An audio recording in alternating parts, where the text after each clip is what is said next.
to the class. So today we are going to study some points regarding grammar. Now, even in literature, when you write the question answers, you need to be very careful of the grammar that you are using. You need to know the exact grammar if you are framing the sentences. So today we will start from the very basic, the basic part of grammar, which you should all know. Only then you can work on your English. So we'll start with the first topic, that is parts of speech. So there are total 8 parts of speech. I'll tell you in detail, 2 by 2. Alright. So I'll be telling you in whole so that you don't have to search here and there for the other factors. So let's start from the very simple thing. Noun. As you all know, noun is the name of a name, place, animal or thing. इसका क्या मतलब होता है?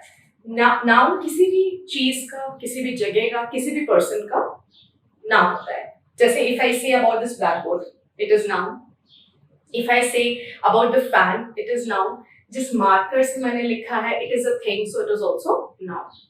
अब यहाँ पे हमें noun की कुछ कैटेगरीज के बारे में पता होना चाहिए या टाइप्स के बारे में. फर्स्ट है proper noun, which is very important. Proper noun की आपको 2 चीजें मालूम होनी चाहिए. First of all, proper noun होता है कोई चीज यूनिक हो, जो सबको ना पता हो. जैसे अगर मैं बोलूँ ताजमहल, तो ताजमहल एक है, बहुत सारे ताजमहल नहीं है, तो ताजमहल क्या हो गया? Unique, so it is a proper noun. Gateway of India, gateway of India क्या है? It is a unique thing. बहुत सारे गेटवे ऑफ इंडिया तो नहीं है, राइट? ऐसे ही द हिंदुस्तान टाइम्स. अब एक हिंदुस्तान टाइम्स एक ऐसा न्यूज़पेपर है जो कि यूनिक है, उसकी कोई कॉपी नहीं है. तो ऐसी यूनिक चीजें जो होती हैं हम उन्हें प्रॉपर नाउन कहते हैं. दूसरी चीज जो आपको प्रॉपर नाउन के बारे में पता होनी चाहिए कि प्रॉपर नाउन हमेशा कैपिटल लेटर से शुरू होता है. I have seen many of the students don't follow this. अगर आप प्रॉपर नाउन के लिए कुछ लिख रहे हो तो उसका फर्स्ट लेटर हमेशा कैपिटल होगा. जैसे कि आप देख सकते हो यहाँ पे मैंने ताजमहल में टी कैपिटल बनाया है. चाहे ये बीच में ही क्यों नहीं होता है, एक आंसर के बीच में अगर प्रॉपर नाउन आता है तभी भी वो कैपिटल लेटर में लिखा जाएगा. First letter, first alphabet will be in capital. अब आ जाइए कॉमन नाउन, जो कि जनरल होता है. कॉमन नाउन जैसे टेबल. टेबल तो बहुत सारी होती है, टेबल कोई यूनिक चीज तो नहीं है. मेरे घर में एक टेबल है, आपके घर में एक टेबल है. हम जहाँ स्कूल में जाते हैं वहाँ के फर्नीचर में इतने सारे टेबल्स हैं. Table, chair, book, pen, pencil, eraser, ये सब एक जनरल चीजें हैं जो कि बहुत मिल जाती हैं. तो जनरल चीजों को हम क्या कहते हैं? कॉमन नाउन, जो कि कॉमन है. अब आते हैं हम कंक्रीट. कंक्रीट मतलब साबुत, जो चीज हम छू सकते हैं, जिसे हम टच कर सकते हैं. ये ब्लैक बोर्ड है, मैं इसे छू सकती हूँ, तो it is concrete. That means the thing that we can touch. Abstract. Abstract इसका ऑपोजिट होता है, कॉन्क्रीट का ऑपोजिट, जो हम टच नहीं कर सकते. अब जैसे मान लीजिए मैं कोई फीलिंग आपको बता रही हूँ, हैप्पीनेस, जैसे कि मैंने यहाँ पे एग्जाम्पल दिया हुआ है, फ्रेंडशिप, ह्यूमर, एक्सेट्रा एक्सेट्रा, इनको हम छू नहीं सकते, पर ये नाउन है. ये कौन से नाउन है? Abstract nouns. अब लास्ट आता है कलेक्टिव. कलेक्टिव मतलब ग्रुप.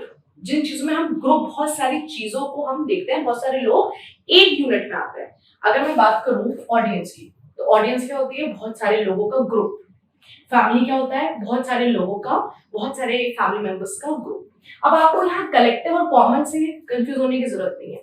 कॉमन होता है जनरल, जो चीज जनरल मिल जाती है, और कलेक्टिव होता है ग्रुप.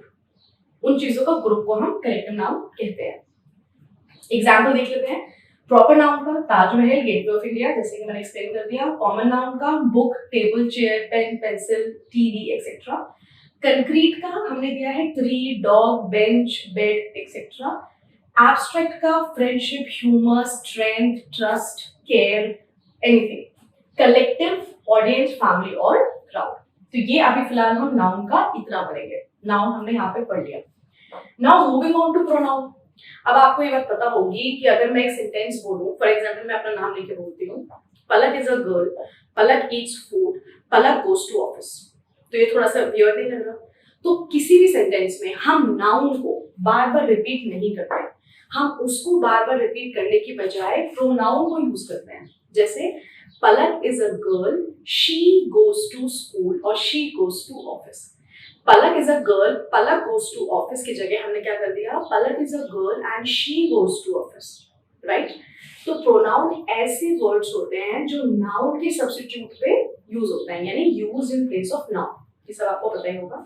अब प्रोनाउन की डेफिनेशन भी थोड़ी सी बड़ी है, उसके टाइप्स भी थोड़े ज्यादा है, कुछ आपकी बुक्स में होंगे कुछ नहीं होंगे, तो मैं आपको ऑल टुगेदर सारे बता देती हूँ ताकि आपको आगे के लिए इंफॉर्मेशन आपके लिए रहे। पर्सनल प्रोनाउन, पर्सनल मतलब आपको वर्ड समझ में आ रहा है, अपने से रिलेटेड, जैसे ही शी दे, जो आपको और आपके कनेक्शंस को डिनोट करते हैं। डिमॉन्स्ट्रेटिव, जो डिनोट करने के या फिर जो डिमॉन्स्ट्रेट करने के काम आते हैं, जैसे this that boy, those children. तो ये जो डिमॉन्स्ट्रेट या दिखाने वाले जो वर्ड्स होते हैं उनको हम डिमॉन्स्ट्रेटिव प्रोनाउन कहते हैं। इंटेरोगेटिव, जो भी WH से शुरू होते हैं, who, which, when, where, this is very easy. Indefinite, अब indefinite क्या होता है, जो हम श्योर नहीं है। अब जैसे मैं आपसे बोलूं नन, अब नन में क्या है, कोई क्वांटिटी आपको डेफिनेट थोड़ा ना पता है। Several, there are several people, अब सेवरल में 100 है, 200 है, 15 है, 20 है, यू हैव नो आइडिया। तो इस तरह के जो वर्ड्स होते हैं इनको हम कहते हैं इनडेफिनिट प्रोनाउन। ठीक, अब आता है पॉसेसिव, जो आपके बिलोंगिंग को करता है, जैसे this black board is mine, मेरा है, mine. His pen is kept there, right. This table is yours, जिससे आपको पता चले कि वो चीज आपकी अपनी बिलोंगिंग है, उस पर आपका पोजेशन है। रेसिप्रोकल, रेसिप्रोकल मतलब उल्टे जैसे शब्द होते हैं, देना लेना, give and take. Each other, one another, जो हम साथ में रेसिप्रोकेट कर सकते हैं। रिलेटिव, जो कि आपस में रिलेट, ऐसे वर्ड्स जो एक दो सेंटेंस को रिलेट करने के काम आते हैं, जैसे दिस इज द बुक और this is the black board which I brought from the market. तो अब मार्केट और ये ब्लैक बोर्ड को मैंने जोड़ दिया, लिंक कर दिया, this is the display board which I bought from the market. तो यहाँ पे लिंकिंग वर्ड्स हो गए, that means it is relative pronoun. अब आता है रिफ्लेक्सिव, इसका सबसे अच्छा तरीका देखने का है, जहां भी SELF सेल्फ आ रहा होता है वो नेचुरली रिफ्लेक्सिव प्रोनाउन होते हैं। आपको जहां भी दिखे, हिमसेल्फ, इटसेल्फ, हरसेल्फ, देमसेल्फ, ऐसे जितने भी वर्ड्स होते हैं जहाँ पे सेल्फ आता है, it is directly called as reflexive pronoun. तो इस वीडियो में हमने देखा कि नाउन प्रोनाउन क्या होते हैं और उसको कितने कैटेगरी में हम डिवाइड कर सकते हैं। If you want you can make a note of it, आप ये नोट कर सकते हैं words, so it will be helpful for you to understand. अब इसके बाद वाले जो हम पढ़ेंगे नेक्स्ट वीडियो में, वो हम इसके आगे के स्पीचेस पढ़ेंगे। Alright, so now let's move on to the other two factors. The first one is adjective. Adjective, as you know, it defines noun or a pronoun. Suppose if I say Ram is a good boy. Very simple sentence. So Ram is noun here. Boy is also a noun. But what kind of a boy is Ram? He's a good boy. That means this is defining what kind of a boy is Ram. So all those words that define noun or even pronoun are called adjective. So now there are a few kinds of adjective that you ought to know. First is descriptive. Descriptive, as I told you, it is referring to quality. For example, brave, beautiful. So these kind of words are called descriptive adjectives. Quantitative, quantity, like little, much, a little. This is called quality, quantity. Now numeral, you can see from the numeral what does it mean? Numeral, number, so and so. So now numbers can be definite or indefinite. Now definite means if you are sure about the number. So like 1, 2, 3, first, second, third, we are definite. We know that. So now these are called the numeral, definite adjective. Now come on to indefinite, not sure. So that is going to be some, less or little, where we are not sure that the numbers are going to be sure of it. The numbers are correct, because indefinite means we are not sure about the numbers. Now coming on to demonstrative, we have read earlier also. Demonstrative means simply that they are this, that, those, right? Dictation, where we dictate or describe. Now it is distributive, where the things are distributed, either or, neither nor, right? Such kind of example. None is also a distributive thing. Interrogative, you can simply say WH question, whose, what, etc. Now coming to possessive, which again we have learned in the previous video, which is his and her. Now coming on to adverb. Adverb is something that modifies the verb. Now if I say she was running fast, she was running, she is pronoun. Running is verb, and how she was running, So it is adverb. That means fast is an adverb. A word that describes the verb. This was describe noun and pronoun, and this will describe verb and sometimes even adverb also. So now, for example, if I take some example of adverbs also, she ate fast, right? So these are the examples where you can see that the verb ate has been modified by the word fast. कैसे खाया? जल्दी जल्दी खाया, fast खाया, तो fast यहाँ पे adverb हो जाएगा। अब हम एडवर्ब के कुछ टाइप्स देखते हैं। एडवर्ब ऑफ टाइम, ये हमें बताता है कि कहाँ कैसे हुआ। जैसे नेवर, नहीं, कभी नहीं हुआ। ऑलवेज, हमेशा होता है। सो टाइम जो डिनोट करता है उसको हम एडवर्ब ऑफ टाइम कहते हैं। मैनर, मैनर इज स्लोली, मतलब किस तरह से हो रहा है, जल्दी हो रहा है, सफाई से हो रहा है, और so and so. Degree, degree क्या होता है? कितनी डिग्री तक हुआ है। नियरली, ऑलमोस्ट, हो चुका है पूरा, थोड़ा थोड़ा हो रहा है, तो डिग्री, कितना डिग्री कोई चीज हो चुकी है, ऐसे वर्ड से डिनोट करते हैं। प्लेस का बहुत इजी है, हेयर, देयर, नोवेयर, एवरीवेयर, ऐसे वर्ड्स जो प्लेस को डिनोट करते हैं उनको हम एडवर्ब ऑफ प्लेस कहते हैं। फ्रीक्वेंसी मतलब कितनी बार हुआ है। अब यहाँ पे टाइम और फ्रीक्वेंसी से कंफ्यूज होने की जरूरत नहीं है। टाइम मतलब कब हुआ है और फ्रीक्वेंसी मतलब कितनी बार हुआ है। तो यहाँ पे फ्रीक्वेंसी में क्या आ जाएगा? सेल्डम, कई बार, और समटाइम्स मतलब कुछ कुछ time. So now in this video we have learned about adjective and adverb. We will be learning about others in the next class. All right. Now coming on to verbs. अब verb का क्या मतलब होता है? किसी भी चीज को करना कि जिसमें एक्शन यूज हो उसको वर्ब कहते हैं। जैसे the dog is running, I am speaking. Running और स्पीकिंग मतलब मैं कुछ काम कर रही हूँ। तो कुछ भी काम करने वाले जो डिनोटेड ऐसे वर्ड्स जो काम करना डिनोट करते हैं उसको हम वर्ब कहते हैं। अब वर्ब मेनली दो टाइप के होते हैं, ट्रांजिटिव, इंट्रांजिटिव। वो हम अलग से वर्ब इंडिविजुअल चैप्टर में पढ़ेंगे। यहाँ पे मैं आपको कुछ वर्ब बता रही हूँ, जैसे कि मैंने आपसे कहा था कि सेंटेंस फॉर्मेशन में आपको हेल्प होनी चाहिए। आप वो 3 वर्ड आज इसमें पढ़ेंगे। तो मेनली हम वर्ब को कैटेगराइज करते हैं एक्शन वर्ब, हेल्पिंग वर्ब और लिंकिंग वर्ब। तो एक्शन वर्ब में सिंपल होता है ऐसे वर्ड्स जो आपके फिजिकल या मेंटल चीज को डिनोट करते हैं, एक्शंस को।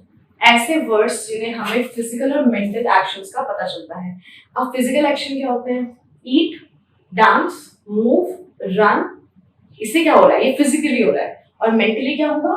Think, realize, imagine, dream, right? तो मेंटली जो होते हैं वो और फिजिकल जो होते हैं उनको मिला के हम कहते हैं एक्शन वर्ब्स। ये वाले जो हमारे एक्शन वर्ब्स की तरह यूज किए जाते हैं। अब आ जाइए हेल्पिंग वर्ब में। हेल्पिंग वर्ब होते हैं जो कि मेन वर्ब के साथ यूज किए जाते हैं, जिससे उनका मतलब निकलता है। अगर मैं ऐसे बोल रही हूँ Ram is going to school, Ram जो कि आपका मेन सब्जेक्ट है, स्कूल जा रहा है। इज, अभी जो इज यहाँ पे आया, Ram is going to school, तो गोइंग के साथ लग के, मेन वर्ब के साथ लग के हेल्पिंग वर्ब क्या हो गया? इज। क्योंकि अगर आप राम इज गोइंग कहोगे तो गोइंग तो वर्ब है ही है क्योंकि वो जा रहा है, विच इज वर्ब। अब मेन वर्ब के साथ लग के हेल्पिंग वर्ब क्या हो जाते हैं? इज। अब इसके कुछ मैंने इजी एग्जांपल आपके लिए बना दिए हैं ताकि आप जैसे ये वर्ड्स को देखोगे आपको समझ आ जाएगा कि ये हेल्पिंग वर्ब है। इनकी 4 कैटेगरी मेनली मैंने डिवाइड करी है, be verb, have verb, do verb और मॉडल वर्ब। ये सारे मिला के आपको हेल्पिंग वर्ब की कैटेगरी में आ जाएंगे। अब बी वर्ब में क्या है? Is, are, am, was, were. Have verb की कैटेगरी में क्या है? Have, has, have. ये सारे हेल्पिंग वर्ब है, हेल्पिंग वर्ब में यूज किए जाते हैं। I had gone to market, gone क्या हो गया? मेन वर्ब, और हैड क्या हो गया? Helping verb. गॉन के साथ हैड को लगा के उसने एक सेंटेंस को ऐड किया। Next is do verb, do, does, did. Modal verb जो कि बहुत नॉर्मल वर्ब्स हैं, could, will, should, would, may, might, can, could, must, dare, ought। dare, ought भी आपके हेल्पिंग वर्ब में आते हैं। अब लास्ट आता है लिंकिंग वर्ब। कुछ हद तक लिंकिंग वर्ब इसके सिमिलर ही होते हैं। इसमें लिंकिंग वर्ब में आपको ऐसे बहुत से वर्ड्स मिल जाएंगे जो उसके सेम है। लिंकिंग वर्ड का काम भी यही होता है, 2 सेंटेंसेस को जोड़ना। अब जैसे फॉर एग्जांपल इसकी मैंने आपको कैटेगरी दे दी है शॉर्ट में, राइट? अब इसमें आप ऐसे याद कर सकते हैं 3A, 3A वर्ड्स जो होते हैं am, appear, are। ऐसे ही 4B, being, been, become and be। There is a line here। 4S, seen, stay, study and smell. 2W was verb. 2T taste and term. फिर बाद में जो मैंने यहाँ पे कुछ वर्ड्स आपके दे दिए कि इज आर इसमें सिमिलर आ रहे हैं और उसके अलावा कुछ ऐसे हैं feel, remain, grow, look etcetera. तो ये टोटल वर्ब की आपकी कैटेगरी है. अगर कभी ऐसे कोई क्वेश्चन आते हैं कि एक लाइन दी गई है और उसमें पूछा गया है कि आप उसमें एक्शन वर्ब बताइए, हेल्पिंग वर्ब बताइए, तो आप अगर इन वर्ड्स को ध्यान रखेंगे तो आप उसमें से उसको करेक्ट कर सकते हैं. Now these are the last three which are not very important. So अभी फिलहाल इस वीडियो में हम इनको शॉर्ट में डिस्कस करेंगे. प्रेपोजिशन वही होता है जो नाउन और प्रोनाउन के बीच में एक रिलेशनशिप स्टैब्लिश करता है. अब जैसे मैं कह दूं कि the book is kept on the table. Book हमारा नाउन है और टेबल भी हमारा नाउन है. अब बुक और टेबल कैसे रिलेटेड है? ऑन से, right? I like sitting under the tree. आई यहाँ पे प्रोनाउन है और ट्री क्या है? नाउन. तो नाउन और प्रोनाउन को हमने कैसे जोड़ा? अंडर. तो प्रेपोजिशन वो होते हैं जो रिलेशनशिप या जो एक रिलेशन, डिस्टिंक्ट रिलेशन बना देते हैं कि दो चीजें आपस में कैसे जुड़ी हैं, ऊपर है, नीचे है, अंदर है, बाहर है. So that is called preposition. मैंने कुछ एग्जांपल लिखे हैं, बहुत सारे प्रेपोजिशन होते हैं, but because we are not considering preposition, conjunction, interjection very important, so I am just covering little of all the three topics. In and on to, जैसे कि मैंने आपको बताया, अंडर, बिलो, अबव, ऐसे वर्ड्स भी होते हैं, बिसाइड, बिसाइड्स एंड ऑल. अब कंजंक्शन जो कि दो सेंटेंसेस को जोड़ता है. I did not go to school because I was unwell. You are beautiful but you don't have brain. अब दो सेंटेंसेस को मैंने बट और एंड से जोड़ा, तो ऐसे दो सेंटेंसेस को जोड़ने का काम करता है कंजंक्शन. जैसे कि मैंने यहाँ पे लिखा हुआ है, she is beautiful and she is lovely and she has good nature. या फिर हम कह सकते हैं she is beautiful but her behavior is not good. तो ऐसे दो अलग अलग स्टेटमेंट को एक साथ जोड़ने का काम करता है कंजंक्शन. इंटरजेक्शन सबसे इजी, जो कि आपके एक्सप्रेशन को दिखाता है. Wow, alas, this kind of expressions, के इमोशंस जिन वर्ड से निकलते हैं उनको हम इंटरजेक्शन कहते हैं. तो आज इस वीडियो में हमने 8 पार्ट ऑफ स्पीच पढ़े हैं, जिनको हमने पहले 6 को हमने काफी, पहले 5 को हमने काफी डिटेल में डिस्कस करा और ये 3 हमने छोटे छोटे करके डिस्कस करे हैं. अब मैं अपने वीडियो में कुछ ऐसी एक्सरसाइजेस आपको डालूंगी जो कि आप डिस्क्रिप्शन में चेक कर सकते हैं. अगर आप उसके साथ प्रैक्टिस करेंगे तो आपको ये एक एक पॉइंट इजिली क्लियर हो जाएगा. नाउन, प्रोनाउन, एडजेक्टिव, उनके वैरायटी में इसकी सारी एक्सरसाइजेस आपको दूंगी जिससे कि आप उसको सॉल्व कर सकें और उसके साथ आंसर शीट भी मैं अटैच करूंगी. तो अब हम नेक्स्ट वीडियो में सेंटेंसेस स्टार्ट करेंगे. we'll start with sentences. अभी आपने सेंटेंस की फॉर्मेशन कैसे होनी चाहिए, क्या वर्ड्स हम यूज करते हैं, किस तरह के वर्ब होते हैं, वो इस वीडियो में समझा है. अब हम सेंटेंसेस के बारे में पढ़ेंगे. we will start from the basic to the broad level. so if you like the video, अगर आपको वीडियो पसंद आई, अगर आपने इस वीडियो को एंजॉय किया, कुछ ऐसा एक्स्ट्रा इन्फॉर्मेटिव आपको यहाँ पे फील हुआ, तो please go like and subscribe my YouTube channel ignited minds. And मैं कोशिश करूंगी कि ग्रामर में आपके लिए ऐसे वीडियोस बनाऊं जो आपके लिए इजी हो और जो आपको हेल्प कर सके, because most of us are not well versed with the grammar. Grammar is the base of English. तो अगर आपकी ग्रामर ही स्ट्रॉन्ग नहीं है तो आपके बाकी पार्ट्स जो है वो बहुत अच्छे इंग्लिश में नहीं हो पाएंगे. So stay tuned for more videos. God bless.